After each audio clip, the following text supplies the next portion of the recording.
It's not like Mondraker don't know what they're doing with progressive geometry. In fact, they're famous for their progressive geometry. And yet they completely pull backwards from that on this bike. And there's one bit of frame design which is literally a niche feature that I haven't talked about yet, that just makes no sense at all. My name's Guy Kesteven. I've been a professional bike and kit tester for over 27 years. And this is Mondraker's Carbon Chrono DC RR. Downcountry hardtail. So, what is a downcountry hardtail?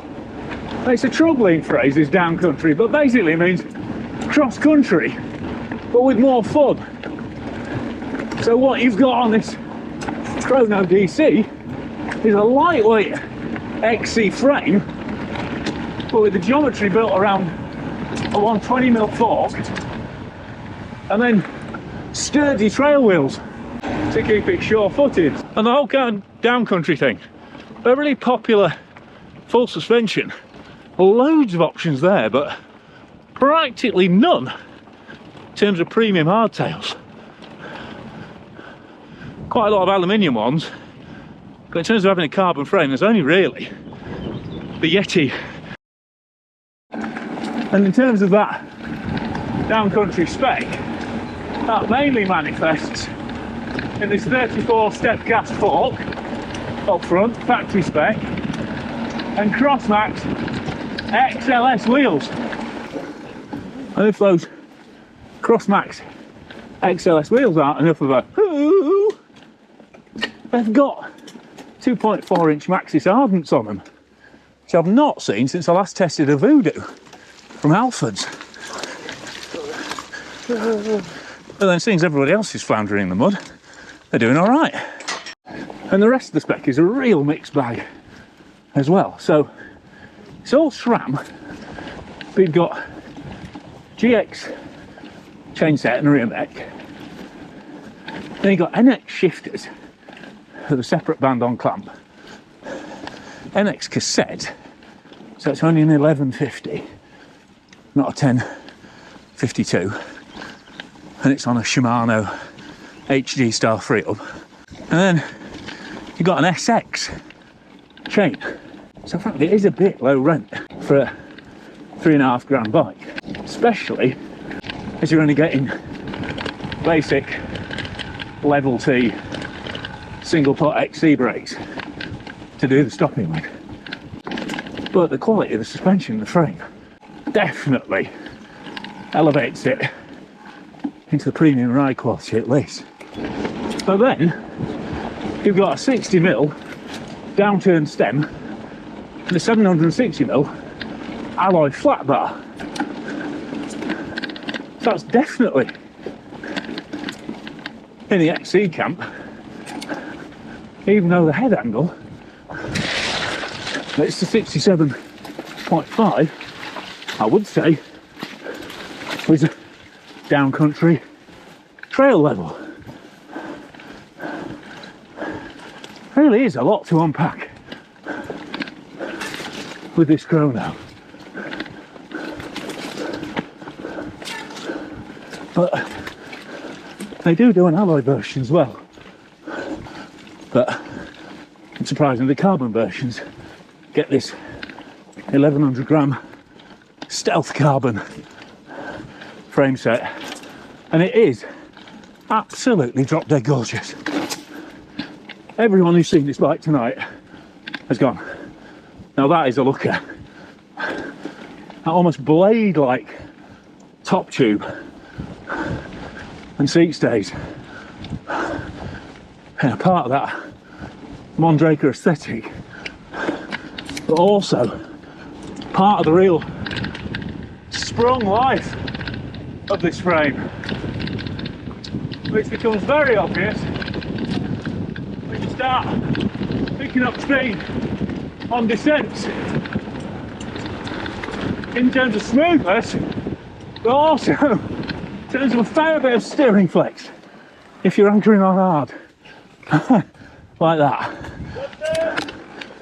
And what's really interesting, although Mondraker were the brand that really brought short stems and long reaches into the mainstream with their forward geometry bikes, and they say this Chrono has forward geometry, it really doesn't. It's only got 460mm reach on the large and then a 60mm stem, which I would say is fairly backward geometry unless you're an XC racer.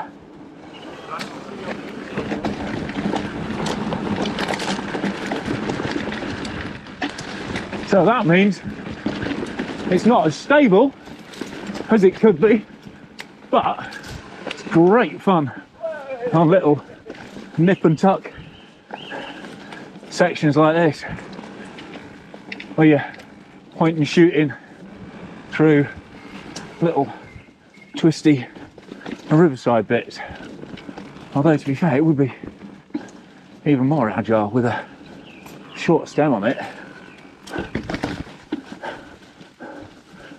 Yeah, there we go. Yeah, see, it's a bit of oversteer to get it through. So, whoa!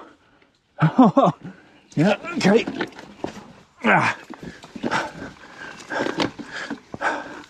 To be fair, hardtail, it does pretty well at smoothing those bits up,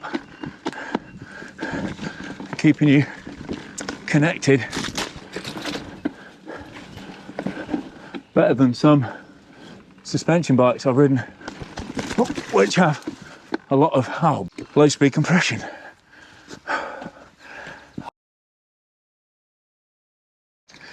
Tell you what though, when you lift it up over a log like that, you realise how heavy that cassette and rear wheel are at the back.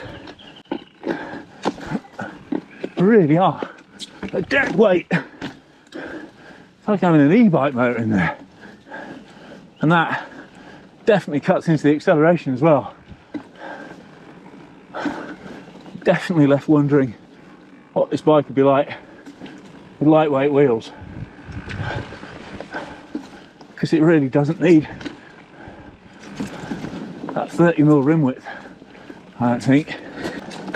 But then again, having that larger tyre volume and a wider rim, and these for an alloy wheel, these cross maxes are quite forgiving with their 24 spoke build.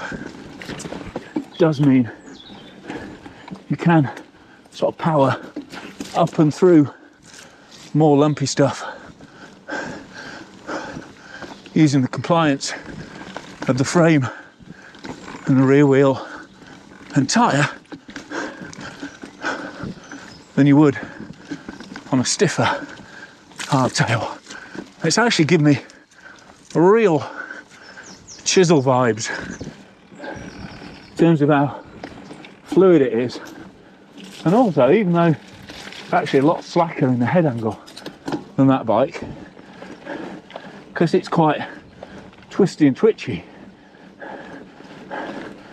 it's got that life in the steering as well. It's a really giddy bike to go fast on. But I'm just riding it, just thinking, oh, I really want to rebuild this with a much lighter, much faster component spec. Keep the Falcon frames. We could easily pull 2-3 kilos out of this bike. You know, take it back from 12 kilos and do something truly spectacular with it. And after a while, this droopy flat bar starts to feel really stiff, as well as reducing the ability to lift the front of the bike up. So it's great for techie climbing and getting you a race head on, but then the wheels don't really follow that vibe up. And also looking down at a cockpit on a 3.5 grand bike and seeing old school Avid brake clamps on those levels and a separate clamp on the NX shifters. It's just doesn't feel right somehow. But then frame and fork are the expensive bit, so you know that's where you should be investing your money.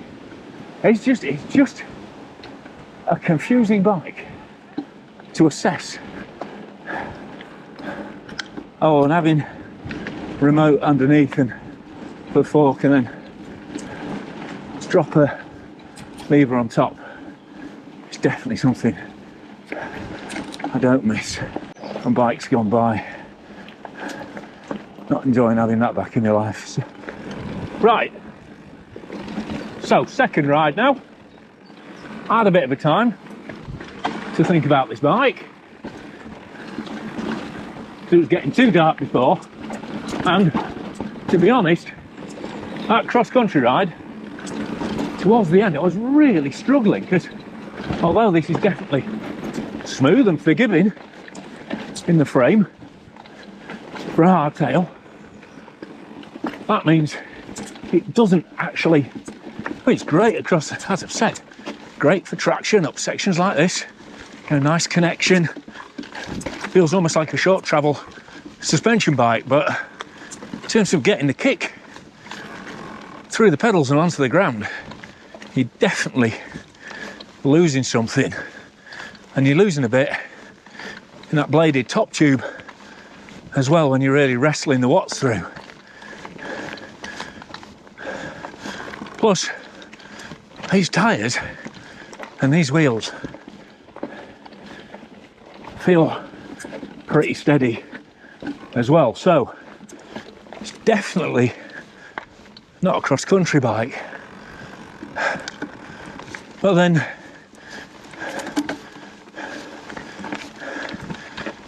fact you've got flat bars on, not riser bars,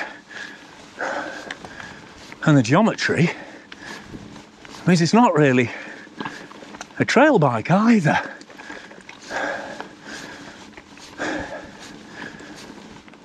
And because of the geometry proportions,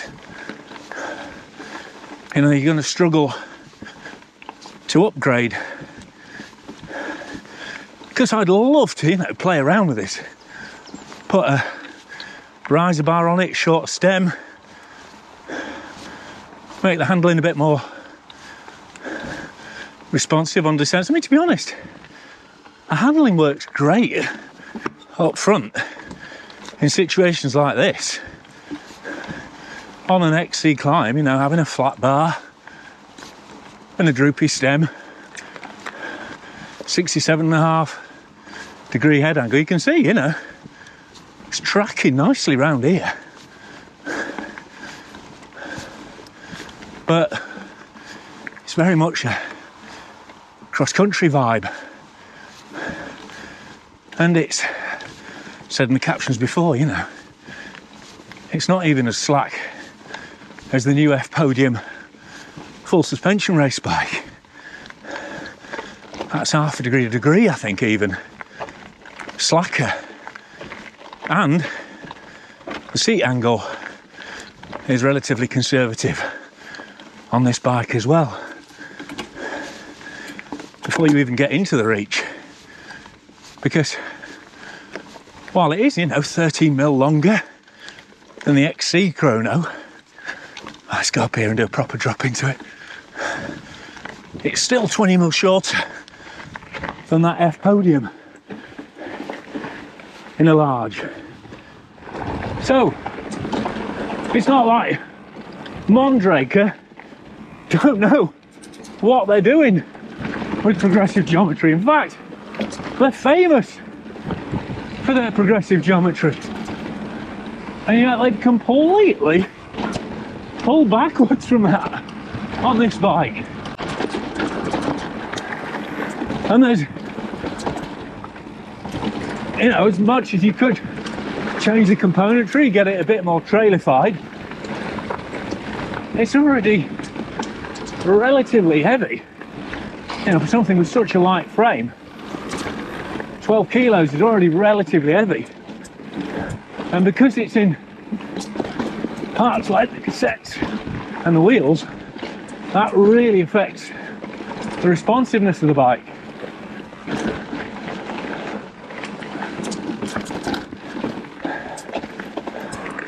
And there's one bit of frame design which is literally a niche feature that I haven't talked about yet, that just makes no sense at all and kind of really puts it off the table as a bike I'd recommend for people looking for a more capable trail hardtail than just kind of a slightly trailified cross-country bike.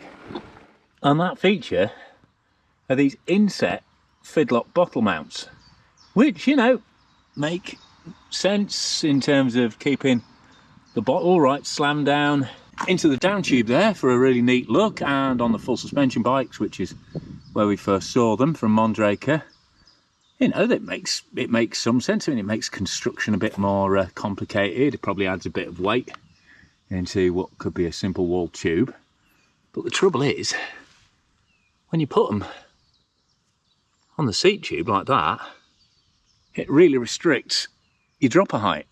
So I can't get that dropper, even though it's adjustable for between 170 and 140, but even though I've got it down to -30, so it's a 140mm stroke, which is pretty short in the grand scheme of things. At full extension, it's still too high for my normal saddle height, because the base of the post is banging against the trough for this bottle cage holder here, which is frankly just unnecessary, and means, in theory, I need to go down to a smaller frame, which means I'd then be looking at a 445mm reach, which is just way too short for a bike that's meant to be a downcountry bike. I mean, that's short for any medium bike these days. Well, no, it is. It's short for any medium bike these days. And it's such a shame, because if you look at the rest of the frame, it's absolutely gorgeous and it's proper up to date. You know, you've got UDH gear hanger on there. You've got a flat mount rear brake with an adapter so it can take super light brakes if you want it to. You know, I like the fact it's external cable routing rather than internal. But again, do you really need a lockout on a downcountry bike?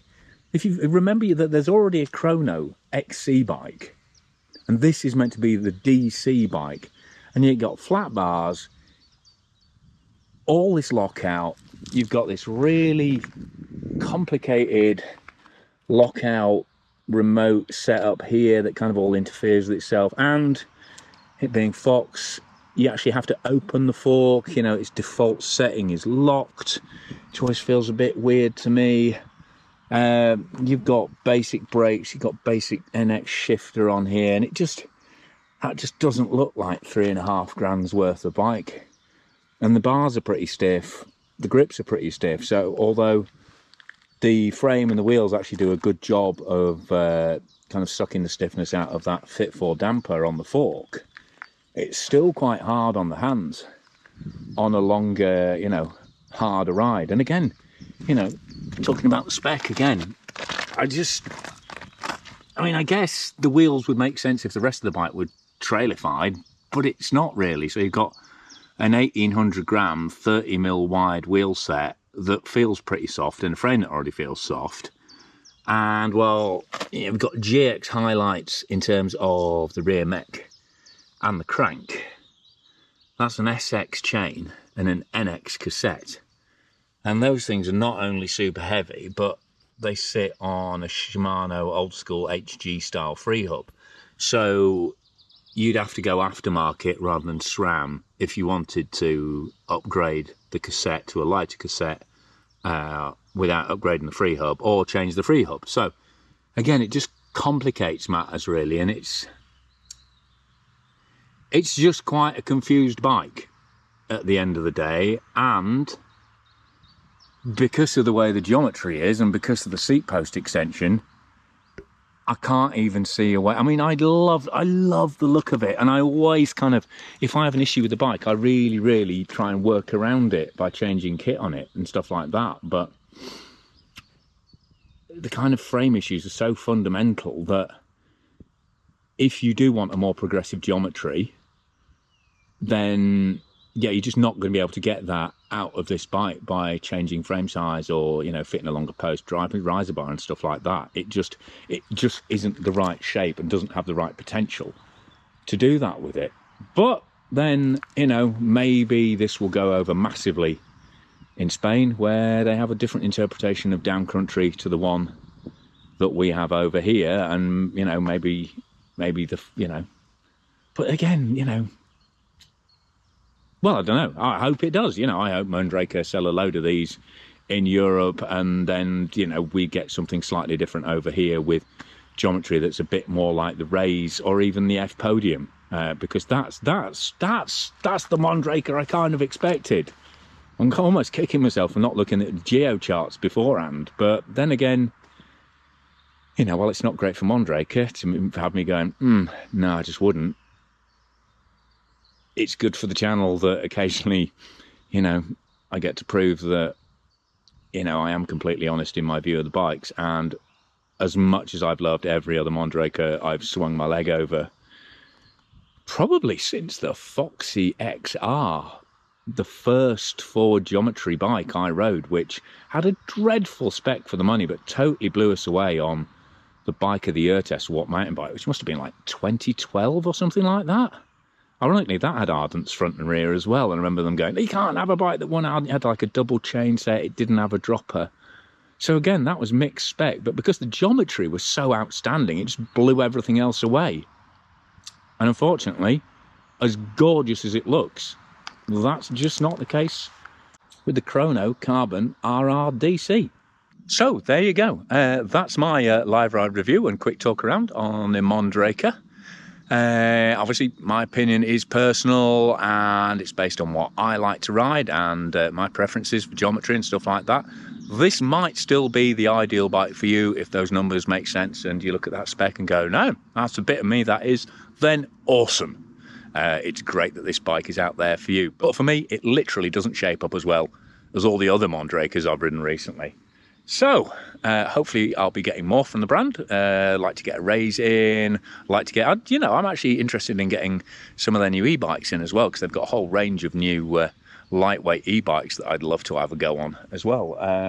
And I'd love to try that F Podium cross-country bike, so I hope this hasn't upset them too much and we can get the Mondrakers on the channel again. But thanks to those guys for sending them in. There's a full written review as well on Bike Perfect. Massive thanks to my channel sponsors from the industry. Those guys' names will be listed at the end.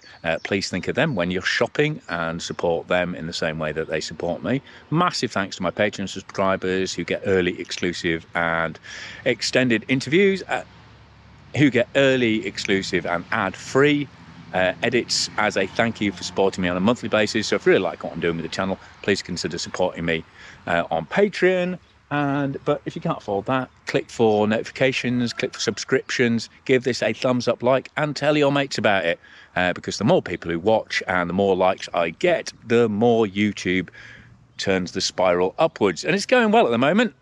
Some great numbers recently, so thanks for everyone who's tuned onto the channel, and also thanks for all my long-term supporters out there.